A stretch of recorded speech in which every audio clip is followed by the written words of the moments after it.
Bumubuo ang Australian Defence Force o ADF ng operation kapag kailangang magpadala ng personnel sa ibang bansa. Bilang suporta sa Estados Unidos at United Kingdom laban sa Houthi rebels, magpapadala ang Australia ng 6 na military personnel sa ilalim ng bagong buong Operation Hydrant ng ADF.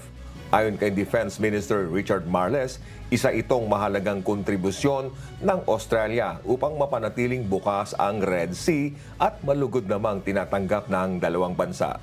Dagdag pa ni Minister Marles, bagamat prioridad ng bansa ang kaligtasan ng Indo-Pacific region, importante rin na maipakita ng bansa ang pakikiisa sa proteksyon ng Red Sea na rutang ginagamit ng maraming malalaking international shipping lines. Halos araw-araw na nagsasagawa ng pag-atake ang Estados Unidos sa Houthis, subalit hindi pa sapat upang mapigilan ang grupo sa isinasagawang terorismo sa Red Sea.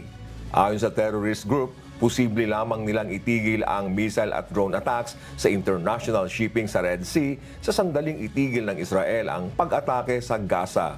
Sa kabilang banda, nauna nang nagpadala ang Australia ng nasa 16 na personnel sa ilalim ng Operation Manitou, na suporta naman ng Australia sa Combined Maritime Forces o CMF na binubuo ng 41 member nations at may 5 combined task forces.